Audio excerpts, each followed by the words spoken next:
देखिए, पहली बात तो ये है कि आप सबको यहाँ जो भी निमंत्रण है वो सजदा ध्यान शिविर के लिए है, और उसके लिए ये आपके सहयोगी हैं, जो भी मित्र हैं।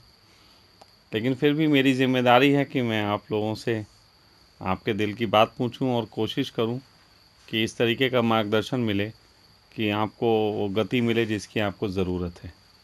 तो पहले थोड़ा सा मैं जो भी मित्र आए हैं मैं उनसे जानना चाहता हूं उनके आने के वास्तविक कारण, ना कि समूह में बैठ के जो कारण हम बताते हैं वो। ठीक है, तो प्लीज़ अमित जी थोड़ा बताएं अपने बारे में। मेरा नाम बलजीत सिंह है। जी। स्न्यास नेम स्वामी आत्मो श्रेयस। ओके। मेरे आने का कारण ये था कि मैं बहुत सालों से मेडिटेशन कर रहा हूँ। 92 से मैं ओशो से जुड़ा था। उससे पहले राधा स्वामी से, फिर ओशो धारा में रहा 20 साल कंटिन्यू। तो कह सकते हैं कि एक तरह बहुत कुछ पाया भी, ध्यान की गहराइयाँ, अनुभूतियाँ भी, मगर ऐसा लगता था कि जिस चीज़ की प्यास थी वो प्यास अभी प्यास ही बनी हुई है। तो मुझे लग रहा था 1-2 सालों से कि मैं ध्यान ध्यान इतना ज़्यादा कर लिया है कि अब इसको ध्यान को छोड़ दिया जाए। तो मैंने ध्यान को छोड़ दिया, मतलब कि विधियों को छोड़ दिया। तो वैसे ही बैठता था, छत पे बैठ गया, बाहर पार्क में आकाश में निहारना, तो मुझे थोड़ा म्यूज़िक लगा लिया तो ध्यान लग जाता था अपने आप। कोई भी चीज़, कुछ भी चीज़ में ध्यान लग जाता था आसानी से। तो मैंने इन्हें छोड़ के देखा, मुझे अच्छा लगा। तो विधियों को छोड़ दिया, टेक्निक्स को छोड़ दिया, तो अपने हिसाब से चलने लग गया। तो मगर कुछ परिस्थितियाँ ऐसी बनी, कुछ अब अंदर के बने कि मैंने बैक गियर लग गया। कह सकते हैं कि जैसे कोई गाड़ी में बैठता है तो मंजिल भी निकल गई तो मुझे पता नहीं चला, गाड़ी फिर नीचे आ गई ऊंचाइयाँ छूकर, जिसको कहते हैं कि जोग भ्रष्ट हो गया, कह सकते हैं। तो मगर अभी भी मैं जब भी कहीं बैठता हूँ ध्यान लग जाता है, मगर मुझे लगता था कि अभी मेरे को कोई गाइडेंस चाहिए कि मैं कहाँ गलत हूँ। और जब मैं आपको सुनता हूँ तो मुझे लगता हूँ कि जो मैं सोचता हूँ वही तो आप बोल रहे हैं। हर बार ऐसा ही होता है। तो जो चीज़ें मैं पहले सोच रहा था, जो कर रहा हूँ, आप किसी न किसी प्रवचन में आप वो बोल देते हो, किसी वीडियो में। तो काफ़ी देर का मैं आना चाहता था, शायद कोई परिस्थितियाँ नहीं बांधी थी, आ नहीं पाया। 2 बार ऋषिकेश से होकर गया हूँ, गंगा धाम से। मगर अब ये जब आपने ये अनाउंस किया कि सजदा ध्यान शिविर अब ये अदर आचार्य लेंगे, तो मैंने कहा आप तो अभी छोड़ रहे हो ध्यान लेना शिविर भी, तो अभी अभी जाया जाए। तो अभी मैं ऋषिकेश ठहरा हुआ था कल, तो आपकी वीडियो आ गई कि अब मैं कभी भी जा सकता हूँ। मैंने कहा अभी तो मैं पहुँचा भी नहीं, तो आप जाने वाले भी हो। तो मेरा वास्तविक कारण ये हो कि अभी मेरी बात बनी नहीं है, जिस आनंद की प्यास है, खोज है, शायद मैं पा भी चुका हूँ बहुत बार, मुझे मगर कोई डिफाइन करने वाला नहीं, कोई बताने वाला नहीं कि हाँ यहीं है, यहाँ रुक जाओ, इसी को तुम पा रहे हो, चाह रहे हो। बताया भी बहुत कुछ ओशो सिद्धार्थ जी ने, शैलेंद्र जी ने, मगर कुछ चूक हो गई। चलिए अभी चर्चा करेंगे इस पे। बेटा आप। मेरा नाम सिद्धार्थ है और आज ही आया हूँ मैं यहाँ पे, रोहतक से हूँ। ओके। मैं स्टूडेंट, पढ़ाई कर रहा हूँ। और सबसे पहला कारण फ्रैंकली बताऊँ तो मम्मी ने इंसिस्ट किया, इसलिए आया। ये अच्छा है, बाकी पहली बार मम्मी के कहे पे कोई आया। सेकंड ऑफ ऑल मैं भी थोड़े कुछ टाइम से डिस्टर्ब चल रहा हूँ, तो एक वो पीस टाइप, थोड़ा कुछ जानना, मेडिटेशन, मतलब कुछ सीखना इस जोन में। मेडिटेशन से पीस मिलेगा ऐसा किसने कहा? सभी ने। उन सभी से पूछो, उन्हें मिला? पता नहीं, अब उन्हें मिला। चलो कल से करना है ये काम। ओके। कोई नहीं, आप बताएं। हाँ वो तो मैं समझ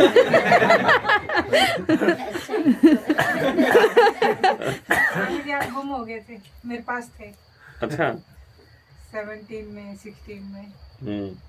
ग्रुप आपका डिलीट हो गया मेरे से। अच्छा, गुम हो गया। गुम हो गए, मिले नहीं 2-3 साल, ट्रक भर गई काफी। फिर अचानक से मिल गए, फिर आपने कहा छोड़ के जाओ, तो मैंने कहा पहले मैं। अच्छा ये बढ़िया है, छोड़ के जाने की बात कहो तो आदमी जल्दी भागता है। अब मैं कहूँगी मैं मरने वाला हूँ तो मुझे लगता है ज़्यादा तेज़ी से लोग भागेंगे। खैर देखिए, चलिए, तो आने के कारण में क्या यही कारण है कि मैं छोड़ के जा रहा था इसलिए आ गए? मतलब मन था कि मिलूं आपसे। मतलब कुछ सही सी ट्रैक पे चल नहीं रही है, कुछ लग रहा है ध्यान है लेकिन लगता नहीं है कहीं ध्यान भी लग रहा है। थोड़ा सा भी होश संभाला है, थोड़ा सा 1% शायद नहीं, कुछ जिंदगी चलिए, बाकी तो सबकी लगभग मैं कहानी जानता हूँ, तो इसलिए पूछने की ज़रूरत नहीं है, लेकिन कुछ बातें हैं मूलभूत रूप से जिस पे थोड़ा सा चर्चा करना ज़रूरी है। स्वामी जी, आपकी जो कहानी है वो सबकी कहानी है, सबकी कहानी। आप बोल लिए, आपने कह दिया, इतना काफ़ी है। और मेरी कहानी भी सबको अपनी लगती है, क्योंकि मैं जो कह रहा हूँ वो खुल के कह रहा हूँ और सबके दिल से कहीं ना कहीं मैच कर रहा है। लेकिन एक चीज़ है जो मेरी और आपकी कहानी से भिन्नता है। मेरा ये मानना है और गहरे में इस चीज़ की अनुभूति है मुझे कि जीवन में कोई भी ऐसा आयाम, वस्तु, कार्य, भाव, ऊर्जा ऐसी नहीं हो सकती जिसका एक आयामी ही परिणाम होता हो। मतलब दोनों आयाम हैं। जीवन पूरा ही दो मुआ सांप है, ये दोनों तरफ चलता है। और जब इसको एक तरफ लेने चलने का प्रयास होता है तो ये हमारे मन को तो बहुत भाता है, लेकिन हमें कहीं पहुंचाता नहीं, हमें कहीं नहीं पहुंचाता। तो जीवन में आप अगर नोटिस करो, मैं थोड़ा सा कुछ लोगों के बारे में आपको बताता हूं। शंकर खुद में पहले सन्यासी हैं, खुद में पहले सन्यासी, लेकिन शंकर ने कभी किसी को सन्यास नहीं दिया। सन्यास की किसी परंपरा का जिक्र ही नहीं, जबकि वो खुद पहले सन्यासी। मीरा भक्त है, लेकिन पार कर या दरकिनार कर ये स्टेटमेंट ज्ञानियों वाला मीरा से ही निकला। बुद्ध गहरे संकल्पवान हैं, इतने संकल्पवान कि एक चावल का दाना भी खा के रह सकते हैं पूरे दिन में। लेकिन वही व्यक्ति अचानक एक दिन अपने संकल्प को व्यर्थ बता देता है और जो उपवास रख रहा था उसी के बीच खीर खाने लगता है। ओशो कितनी बार कहते हैं कि ध्यान करो और कितनी ही बार कहते हैं कि ध्यान किया नहीं जा सकता। जीवन बिल्कुल ये समझ लीजिए कि एक तरफा नहीं है। भूल कहां हो रही, हम सबसे एक भूल हो रही। एक दो मुंहे सांप के संबंध में आपको थोड़ा सा कुछ बताता हूं। दो मुंहे सांप के संबंध में आपने कुछ सुना है कभी कि दो मुंहा सांप क्या करता है? उसके दो मुंह होते हैं, क्या दोनों से चलता है? वो 6 महीने एक मुंह से चलता है और 6 महीने एक मुंह से चलता है। बाकी 6 महीने उसका एक मुंह सोया रहता है और एक तरफ का एक्टिव हो जाता है, फिर उसके बाद दूसरी तरफ का उसका डीएक्टिव होता है, फिर इधर का एक्टिव हो जाता है। ये 6 महीने आखिर मैसेज क्या दे रहा है? वो मैसेज ये कह रहा है कि दोनों ही उतने ही जरूरी हैं और दोनों ही अपनी बराबर ऊर्जाओं से काम करते हैं। बुद्ध की एक बात ऐसी है जिसको थोड़ा गलत ढंग से पेश करने के कारण दुनिया के ज्यादातर ध्यानी भटकते हैं। जब वो कहते हैं मध्य मार्गी, जब मध्य मार्गी कहते हैं तो मध्य मार्गी का मतलब ज्यादातर जो बताया जाता है वो ये है, ना ज्यादा अति ना ज्यादा कम, बीच में सहजता से चलना। यही बताया गया? मैं गलत तो नहीं बोल रहा हूं? किताबें थोड़ी कम पढ़ता हूं तो मैंने कहा शायद गलती हो जाए। तो मध्य मार्गी का ये मतलब बताया गया और मेरा मतलब है कि मध्य मार्गी का अर्थ होता है कि जो बीच में खड़ा है और जिसके लिए आधा मार्ग इधर है और आधा मार्ग इधर है।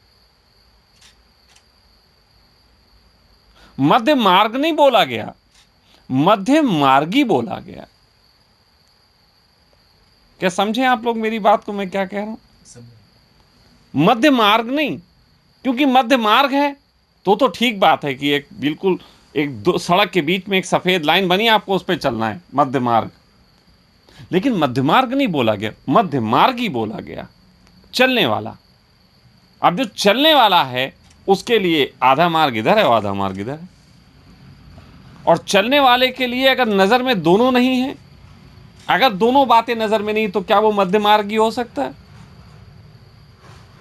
यानी कि हमें चलते हुए दोनों पे निगाह रखनी है, एक ही वक्त में हमें दोनों पे निगाह रखनी है। कई बार लोग मुझसे पूछते हैं, और जब मैं मजाक में बोलता हूं तो वो मुझे समझते हैं देखो ये आदमी भटका रहा।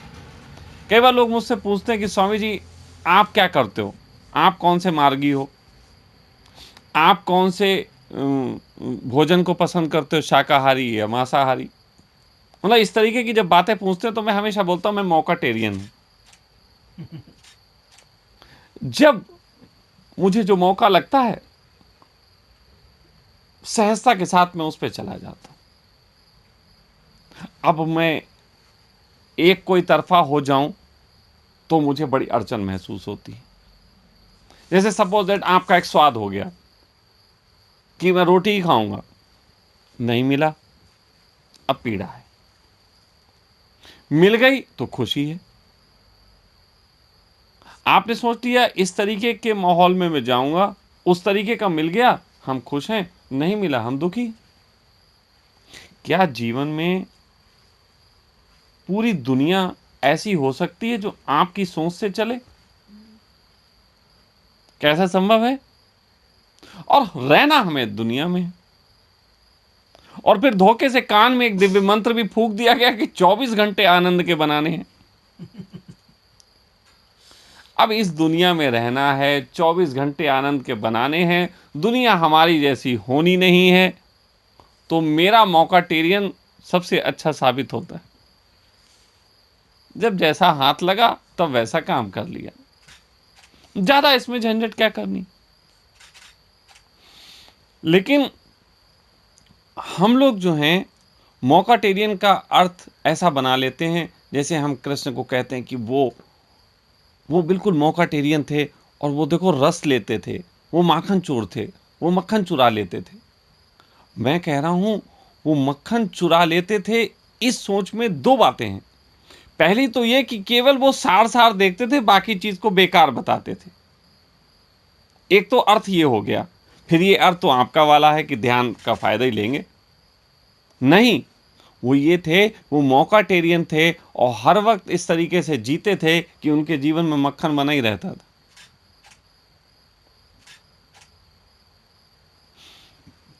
कबीर ने कहा है, बहुत प्यारी बात कबीर ने कही है कि सुरती निरति से मेला करके अनहद नाथ जगावे। सुरती निरति, एक सुर के साथ, एक बिना सुर के, दिन के साथ और रात के साथ। फिर उस सुर को कोई दायां सुर और बायां सुर भी कह सकता है, बहुत तरीके उसके हैं कहने के। फाइनली बात यह है कि जब तक आपको जीवन का सार और जीवन का असार दोनों ना दिखने लग जाएं, आप ज्ञान को उपलब्ध नहीं होते। कुछ लोग हैं जिन्होंने जीवन को सार बताया, कुछ लोग हैं जिन्होंने जीवन को असार बताया, लेकिन जीवन का सार और असार ये दोनों मिली हुई बातें हैं।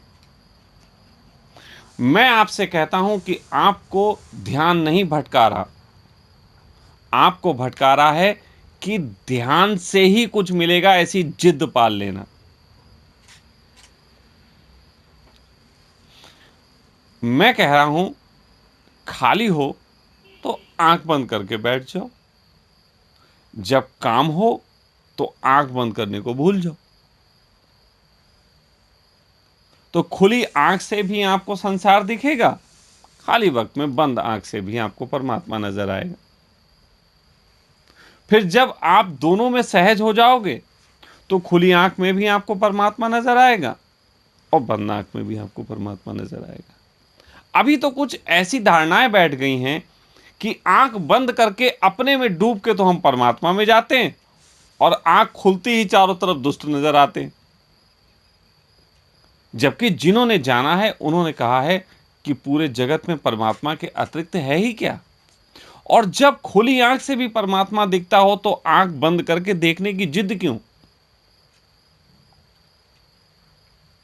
ये भटका रहा है, ये सबको भटका रहा है। इत्तेफाक से आपका प्रश्न बहुतों के काम का है कि ये जिद ना पालें कि ध्यान से मिलेगा। अब यहां जब मैंने इस शिविर की डिजाइन किया था, इस शिविर के संबंध में सोचा था, तो जब स्टार्ट हुआ था तो मैंने 2-3 बातें थी जो मैंने वीडियो में बोली थी। पहली बात तो ये है कि मैं चाहता हूं कि जो बच्चे यात्रा करते हैं वो ये अंतिम पड़ाव को भी एनकाउंटर करें, जिसमें गुरुडम आता है, जिसमें गुरु होने का भाव आता है। ये एक ऐसा क्वेश्चन पेपर है जो हर गुरु को अपने शिष्य के आगे रखना ही पड़ेगा। अगर वो नहीं रखेगा तो शिष्य जबरदस्ती पेपर देने लग जाएगा। तो ऐसी स्थिति में उनके सामने ये क्वेश्चन पेपर रखना मेरा पहला फर्ज था। साथ साथ क्योंकि मैं जानता हूं मेरे साथ ये बच्चे इतने समय से रहते हैं, मैं इनके स्वभाव से परिचित हूं और उस स्वभाव के तहत ये अलग अलग स्वभाव के स्वामी हैं, अलग अलग मूल के। हो सकता है कोई आपसे ध्यान की अच्छाई की बात करे और कोई कहे ध्यान व्यर्थ होता है। अब आप कहोगे ये कैसे शिविर में आ गए, एक बताता है अच्छा होता है, दूसरा कहता है बुरा होता है। लेकिन मैं ये कहता हूं कि दोनों के अपने सशक्त तर्क हैं, दोनों के अपने सशक्त तर्क हैं। दोनों ही आयामों को आपकी बुद्धि समझ के परख के देख सकती है। ऐसी स्थिति में हर व्यक्ति को ध्यान की सार्थकता और व्यर्थता का पता होना चाहिए। भोजन हमारे शरीर के लिए आवश्यक है, ये हम सबको पता है, लेकिन अगर खाते खाते हमें ये ना पता हो कि कब छोड़ना चाहिए तो क्या भोजन आनंद छीन नहीं लेगा? खाते रहो खाते रहो खाते रहो, ऐसा कैसे चलेगा? तो एक लिमिट बाद हमें पता होता है। हमारी बॉडी में भी एक डिवाइस लगा हुआ है जो हमें इंडिकेट करता है कि भाई इसके फायदे अब बहुत हो गए, अब छोड़ दो, अब तुम इसको डाइजेस्ट करो जो लिया है, फिर इसको भी फेंक दो। ये हमारी बॉडी में एक अलर्ट लगा हुआ है। लेकिन हमारे मन के पास अलर्ट नहीं है, मन की चालाकियों के पास कोई अलर्ट नहीं है। मन तो कहता फायदा फायदा फायदा फायदा फायदा फायदा, नुकसान से तो वो राजी नहीं, नुकसान तो वो लेना चाहता ही नहीं। मन को तो हर समय लगता है कि बस फायदा ही चाहिए। बनिया है मन। बिल्कुल, वो लाभ से ही एक्टिवेट होता है और लाभ में ही उलझा रहता है। लाभ ही उसका उद्देश्य बन जाता है, क्योंकि जितना वो लाभ में रहेगा उतना तुम मन के लिए भोजन देते रहोगे। तो मन के साथ खेलने की कला अगर नहीं आई तो आप साधक नहीं होते। आप ध्यानी तो हो सकते हो। और मैं आपको बता दूं, ध्यान के संबंध में जब ओशो कहते हैं अभी और यहीं, मैं राजी हूं। वो कहते हैं करो और पाओ, मैं राजी हूं। तुमने करा और पाया, छोड़ा और खो दिया। करा और पा लिया, छोड़ा और खो दिया।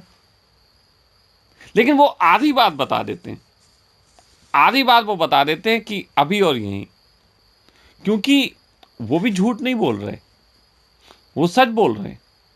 वो सच इन अर्थों में बोल रहे हैं क्योंकि वो आंखें खोले और आंखें बंद करे दोनों अवस्थाओं के ध्यान से परिचित हो गए, और वो जो बोल रहे हैं वो सत्य है। लेकिन आप तक पहुंचते पहुंचते बात धूमिल हो जाती, क्योंकि आप दोनों स्थिति से परिचित नहीं। आपको जैसी ध्यान शब्द कहा जाता है, आंख बंद करके बैठा हुआ व्यक्ति आपको ध्यानी लगेगा। सोचो एक अगले शिविर में एक पोस्ट आए जिसका फोटो हो ऐसे करके, चलो गहरे में अपने अंदर डूबे, और आंखें ऐसे चौड़ी चौड़ी हो, अपने अंदर डूबे। ये क्या चीज? अंदर डूबने का अर्थ हो, क्यों ऐसे करके नहीं डूब सकते? ऐसे क्या भ्रांति है? तो हमें ध्यान की तस्वीर ही गलत बन गई हमारे दिमाग में।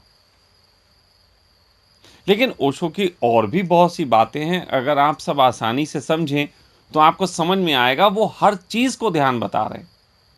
चाय पीने की विधि, चलने की विधि, खाने की विधि, सोने की विधि। तो कह क्या रहे हैं? आप लोग कितने शिविर में गए होंगे? वो आपने तो स्वामी जी लगता है बहुत शिविर कर लिए। तो कभी शिविर में सोने की विधि, चलने की विधि, खाने की विधियों पे काम हुआ? नहीं होता। गिनी चुनी 10, 12, 15 विधियां हैं, एन केन घूम घाम के वही हो जाती। बाकी का क्या?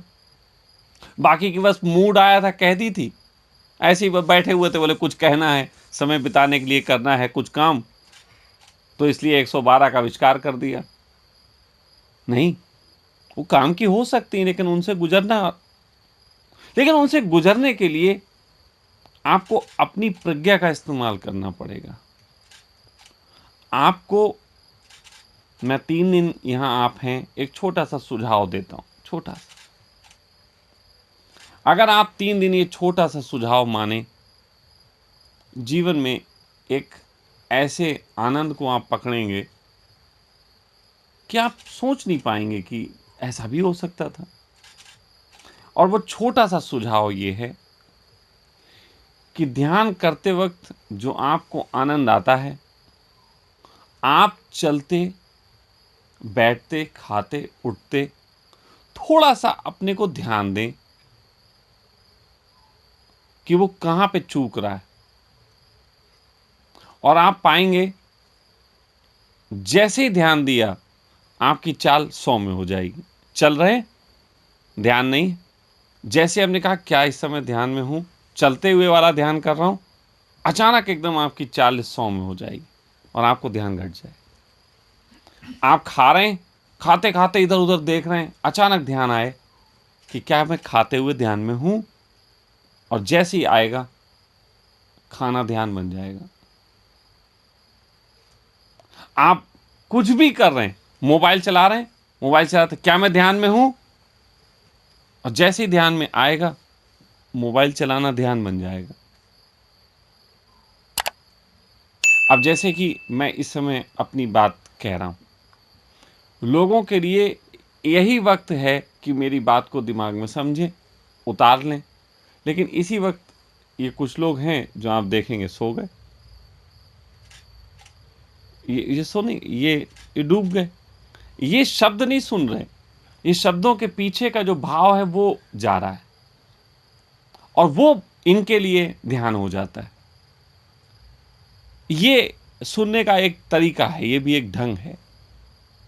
गुरु के प्रेम में, गुरु की संगत में ये ढंग निर्मित होता है, वरना तो हम कान से सुनते रहते।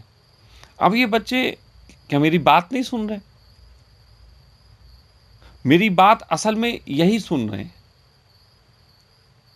कान से जो सुन रहे हैं वो अभी थोड़ा बुद्धि शामिल है, समझने का प्रयास है, इन्होंने अपने हृदय में आत्मसात कर लिया, तो ये पूरी उतर गई। इनको शब्द नहीं पता होंगे, शब्द हो सकता है इनको ना पता हो, लेकिन अर्थ इनके पास है। आपको शब्द सुनाई देंगे, अर्थों से दूर हो जाते हैं। यही तो होता है। जानकारियां तो सब हैं आपके पास, लेकिन उसका अर्थ ना है। और अर्थ इसलिए नहीं है क्योंकि आप अपने ढंग से, जिस सजगता के साथ आप जो है संसार को जीते हैं, आप उसी सजगता का उपयोग धर्म में भी करने लग जाते, भूल हो जाती। धर्म में सजगता का उपयोग वो वाला नहीं चलेगा जो संसार में चलता है। धार्मिक माहौल, धार्मिक व्यक्ति की संगत, सत्संग, प्रवचन, ध्यान, इसमें जो ढंग है वो ढंग बिल्कुल ऐसा होना चाहिए जैसे संभोगरत जोड़े का होता है। जब संभोगरत जोड़ा होता है तो वो दिमाग में नहीं होता, वो बस कोई भाव होते हैं जो एकदम एक्शन क्रिएट कर देते हैं और कुछ चीजें घटती। बिल्कुल वही चीज एक साधक को पूरे जगत के साथ जीने की कला चाहिए। सागर जो है 24 घंटे संभोगरत होता है, इन अर्थों में कि वो प्रकृति के साथ एक हो जाता है। वहां पे वो दिमाग नहीं लगाता, वो अपने उन एक्शनों पे निगाह नहीं मारता, वो बस आत्मसात हो रहा होता है, वो डूब रहा होता है, वो मिलन में होता है। तो यदि आप मेरी 3 दिन तक विनम्रता से, बिना कुछ पाने की चाह रखे, बिना क्या मिलेगा क्या नहीं मिलेगा इसकी चाह रखे, अगर आप 3 दिन यहाँ इस तरीके से जीते हैं तो आपके जीवन को एक नई दिशा मिलेगी। वो क्या होगी मैं नहीं जानता, लेकिन वो निश्चित ही आपके जीवन को नवीन करेगी। हाँ, एक बात है, क्योंकि मन बहुत समय से आपके साथ है, जैसे ही आप सोचोगे कि मैं भोजन कर रहा हूं तो कि ध्यान उसमें सोचूं, एकदम हो ना पाएगा। तो वहां पे एक चीज़ करनी है, जिस चीज़ के संबंध में मैं बता देता हूं, वो मेरी अपनी कही गई बातों में वो अंतिम बात होगी। उसके बाद अगर कोई आपको और बात करनी हो, थोड़ा बहुत मैं आपके बीच रहूँगा। वो बात यह है कि आप खाली वक्त में जितना हो सके मुस्कान का प्रयोग करिए। आप चल रहे हैं, मुस्कुराते हुए चलें। आप बैठे हैं, मुस्कुराते हुए बैठें। आप भोजन कर रहे हैं, मुस्कुराते हुए भोजन करें। आप जो भी करते हैं मुस्कुराते हुए करें। इवन कि रात्रि का एक छोटा सा प्रयोग मैं आपको बताता हूँ। अपने कमरे में जब आप हों, आपके संग में जो भी है उससे ज़्यादा बातें करने की बजाय, मोबाइल देखने की बजाय, अगर आप मुस्कुराते हुए बस लेटें और मुस्कान को ही देखते रहें, देखते रहें, देखते रहें, देखते रहें, देखते रहें, कब आपको नींद और गहरी नींद आएगी आप सोच नहीं सकते। तो ये एक प्रयोग है मुस्कान का। ये मैं कहता हूँ आपको खाली वक्त जितना हो दिन में आप इस्तेमाल करें। इवन किसी से बातचीत भी कर रहे हैं तो मुस्कुरा के करें, स्वामी जी कैसे हैं, माँ कैसे हैं, थोड़ा मुस्कान बनाए रखें।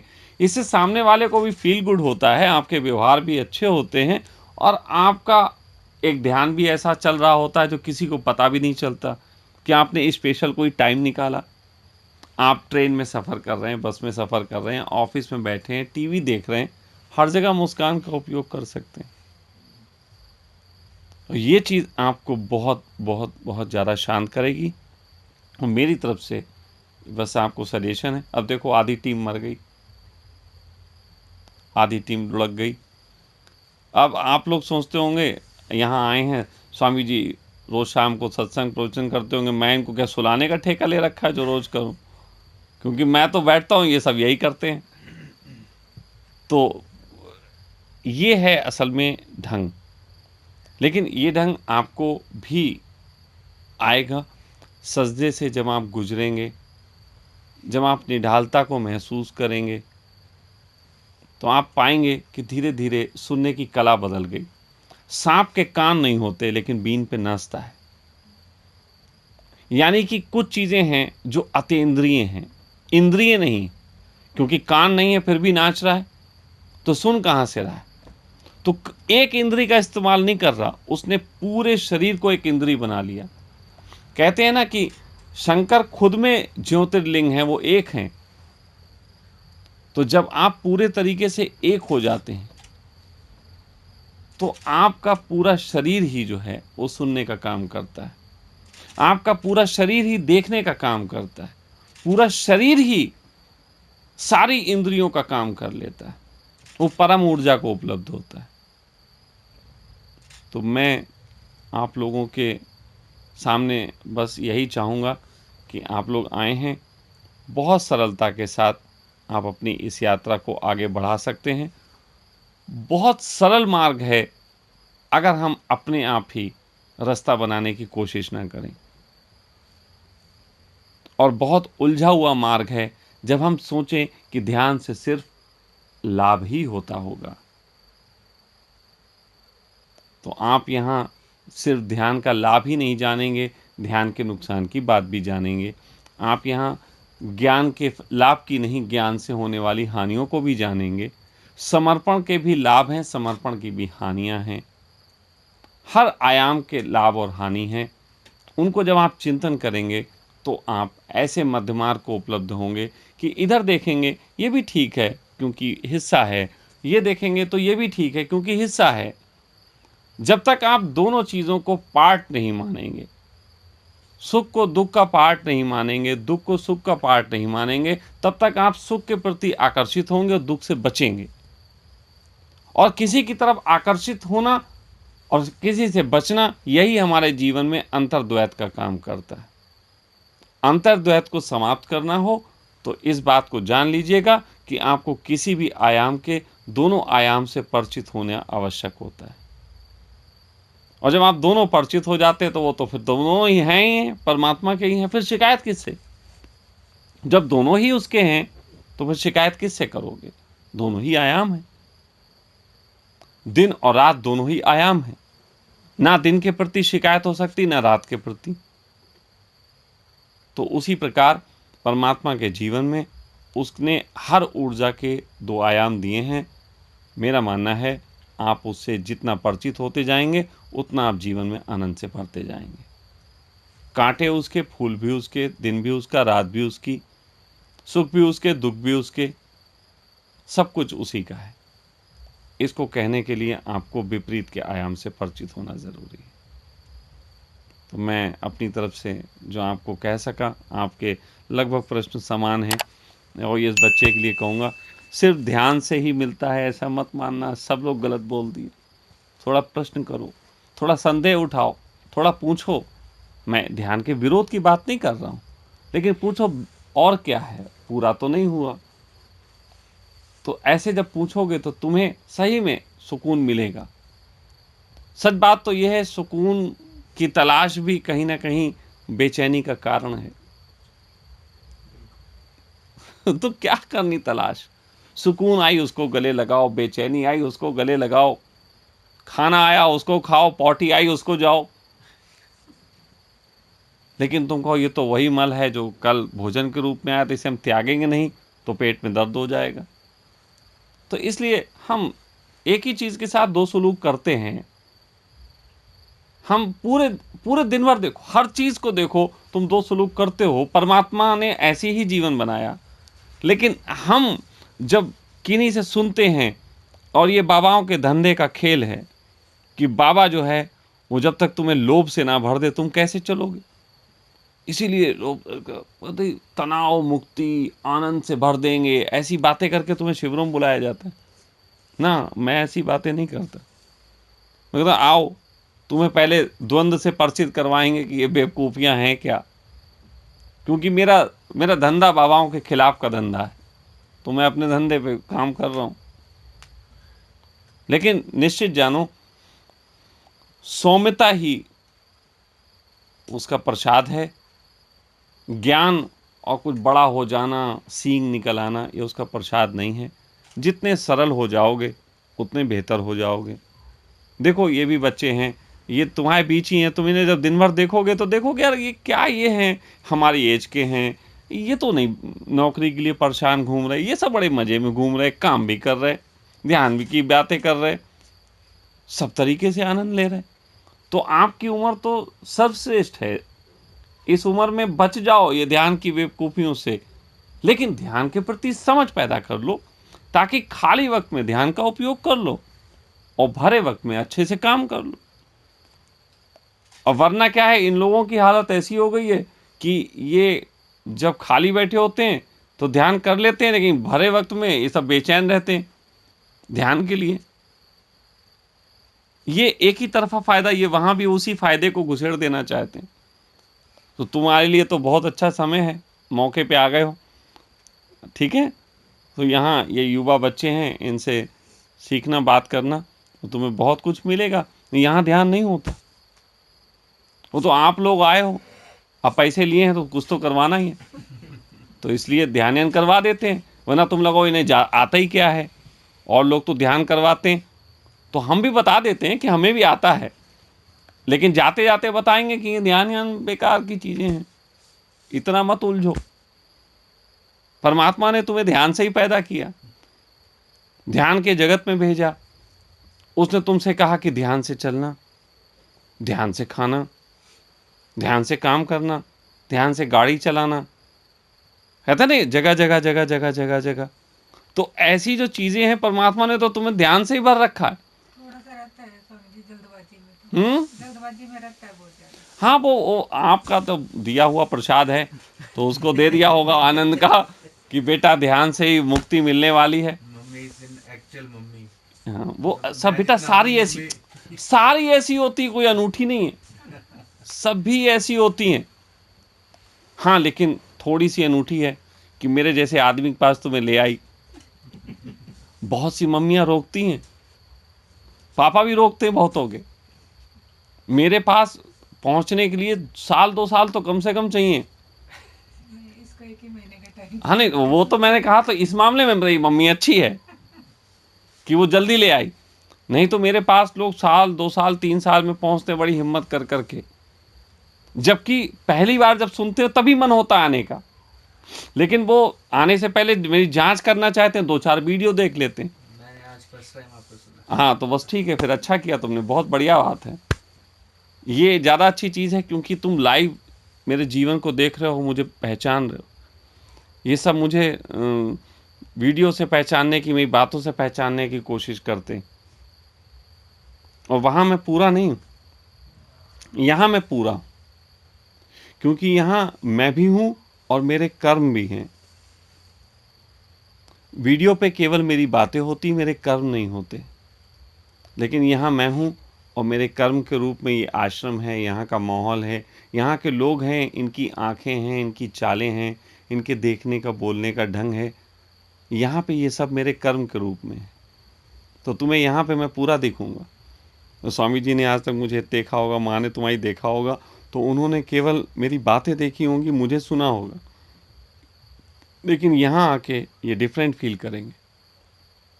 बहुत आश्रम में गए हों स्वामी जी आप, मुझे पता नहीं आपका, स्वामी जी तो गए हैं, इनका तो पता पक्का चल गया कि 3 बार ऋषिकेश आके लौट चुके हैं ये वो, तो इनकी बातों से पता लग गया कि ये शिविर के एडिक्ट हैं।